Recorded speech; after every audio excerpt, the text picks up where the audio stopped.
How are you? You look fabulous. You look fabulous. It's so good to see you. Glad we can be together. Is anybody in the room tired? Not many of you. Well rested, refreshed. You're like God at the end of creating the world. You take the sixth day off and now you're refreshed. Good for you. Well, for those of you that raised your hand, the sermon is for you. And for the rest of you, you can teach us how you got so not tired. Because I'm like exhausted all the time. I want to pay attention to the passage from Exodus that makes something like Sabbath, a day off, one of the 10 commandments. Like don't murder, don't lie, don't have adultery, and take a day off.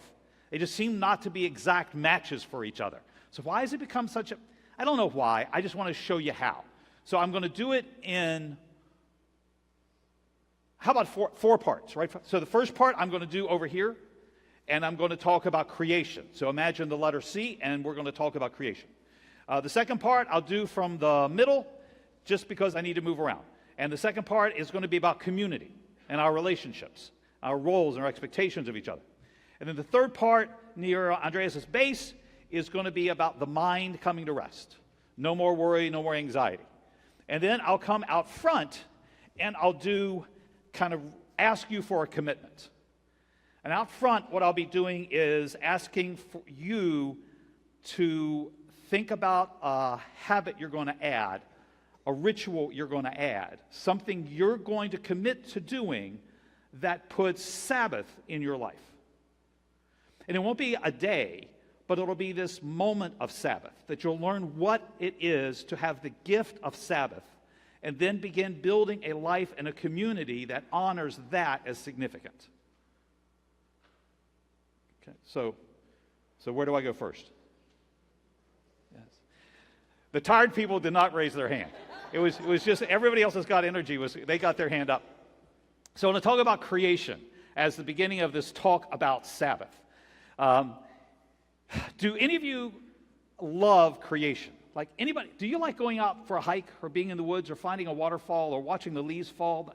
I absolutely adore that stuff. And like when I'm out in that, it's like I change as a human being. When the story is told of God creating heaven and earth, it's this magnificent bit of poetry, this magnificent story, this metaphorical story of God creating things in a day, things that you can touch and see and taste, all this sensual thing that you go, oh, that's incredible. The rabbis say that when it describes God resting on the seventh day, after all of creation is done, the seventh day, God doesn't simply stop working, but God creates a day of rest. That rest is as tangible as the fur of a dog or the taste of cool water. That rest is knowable. So before you can make a commitment to building this Lego of Sabbath that's going to be part of your life, you have to know in your body what it feels like to have this physical experience of God's rest. That in between every breath, you know there's a little bit of rest. Between every heartbeat, there's a little bit of rest. Between each season, there's rest. That the tide goes in and out.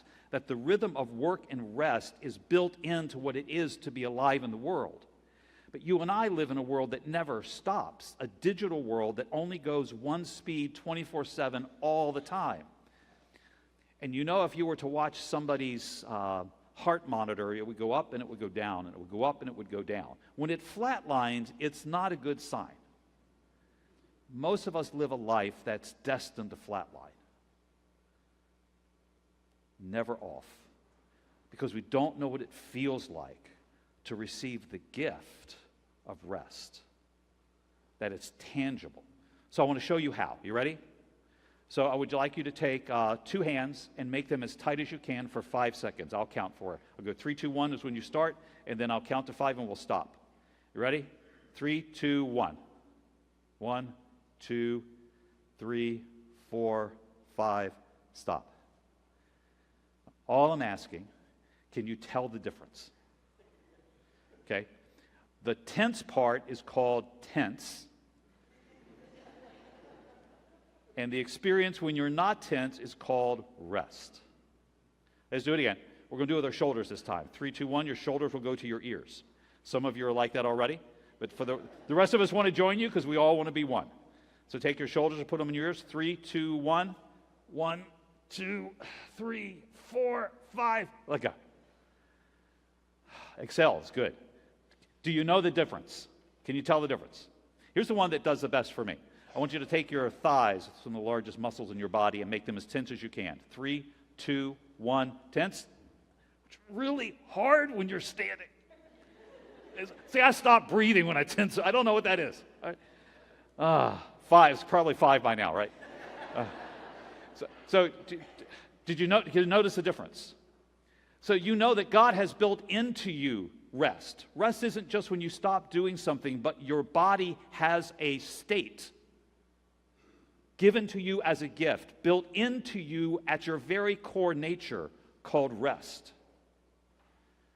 It's not artificial. It's not about keeping blue laws. It's just about you knowing what it's like in your body as part of creation to give yourself rest. In the same way you cannot plant a seed in the ground and dig it up, you have to let it rest in the soil before it can grow. In the same way that if you're making bread, yeast has to do its work where you don't touch the dough, but it's allowed to rise when it's called resting. Part of every job includes rest. When you don't do anything anymore, rest is the completion of work, not the cessation of work. So I hope you're giving your work a chance to be complete through the gift of rest. Everybody got it? Everybody's okay. This is where I remember I'm supposed to be next, right? Okay. What I want to imagine now is community. The idea that you could find rest from all of the expectations your tribe has of you. Not for the rest of your life, but just in a moment. So, there is a Japanese company that is 8 years old that now has 800 employees. The employees range in age from infants to the elderly. All of the employees are actors. In Japanese society, there are so many social responsibilities that some people believe they cannot accomplish them well. So they hire actors to do it for them. The first time this happened for the man who opened the company, who's an attractive 32-year-old male, the first time it happened was a woman whose daughter was being bullied at school because there was no father figure to protect her. So the mother hired this man to act as her father. But when they act, it is complete. So the mother told the daughter the father who was missing had suddenly returned in this actor. That he had been separated from the family and is married to somebody else, but he will come and now be her father whenever it is necessary. He acts like her father, and she thinks he is her real dad. When he was interviewed by the Atlantic Monthly, he said that he would keep up the charade, he would keep the lie going as long as the client wanted. He has now been her father for 8 years, attended her high school graduation. He will attend her wedding as the father of the bride and will be the grandfather to her children should that day ever come. When he was asked if the girl was in love with him as her father, he said, "Oh yeah, you can feel the love." And when asked if he had any feelings for her, he said, "It's a job. I'm just an actor." Well, how do you know how to act? And he said, the mother filled out a form.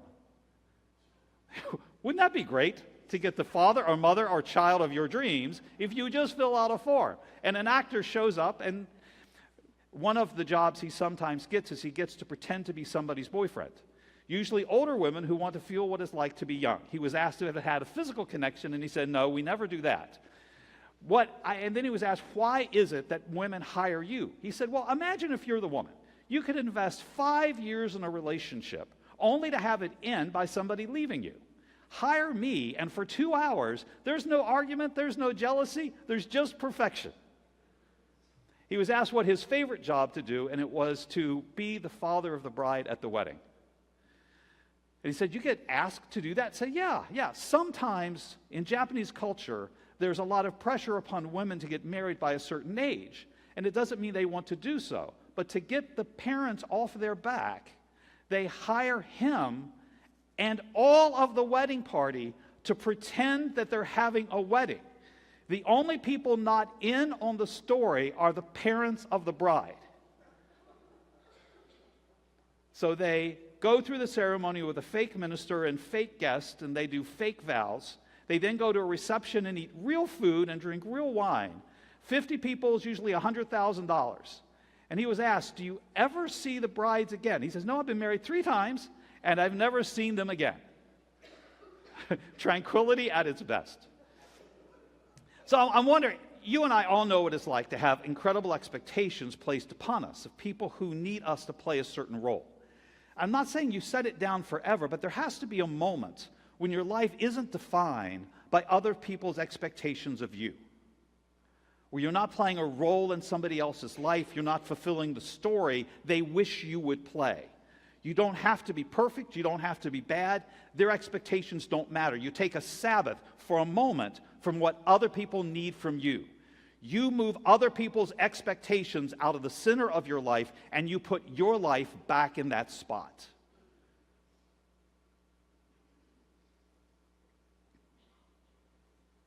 So I want you to take a deep breath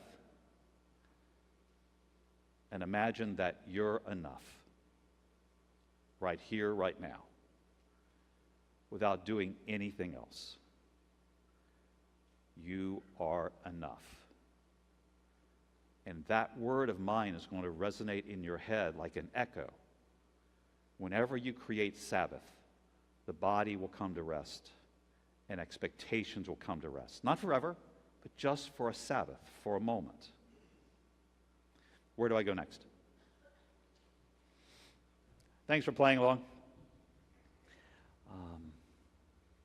As much as my body can get tense and it needs to rest, as much as I am overwhelmed by 200 emails a day and know that I cannot meet the one in my life, including my son and my daughter and my wife, I have a mind that does not stop.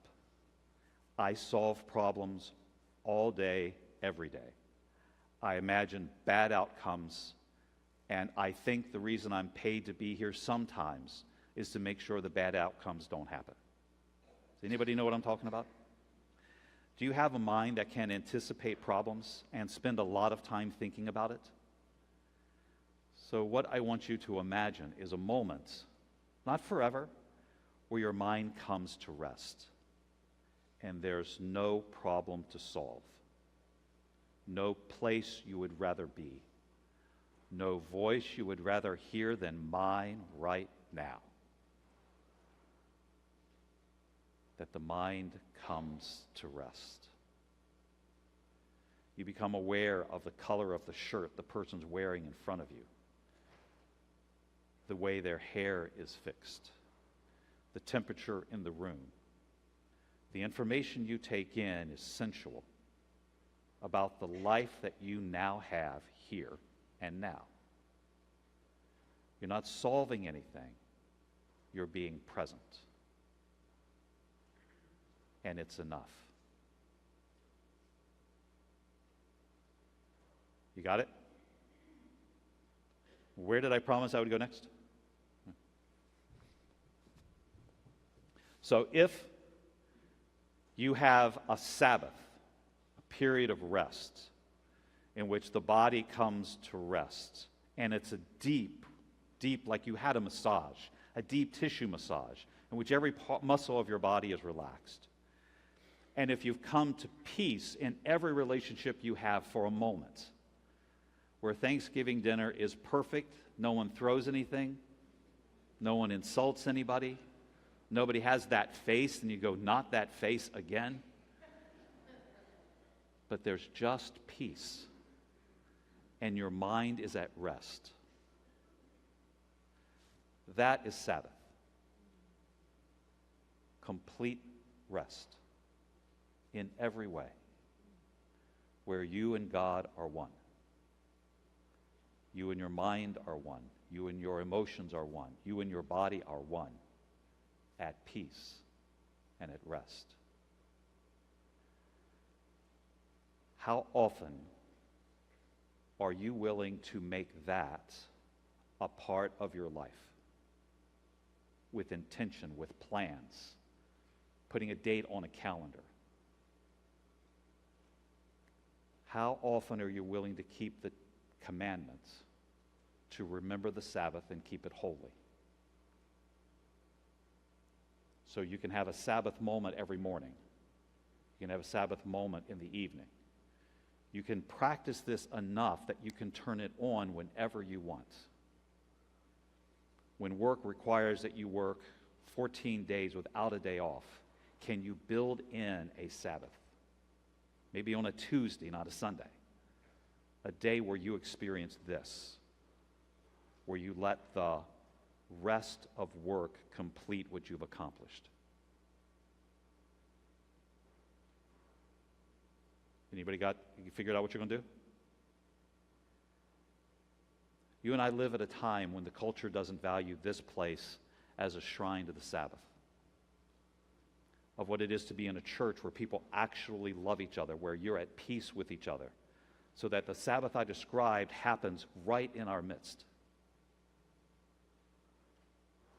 Just so that when you go out of church, don't tell me of anything I need to go fix, of anything that's wrong, because this is also my place of Sabbath.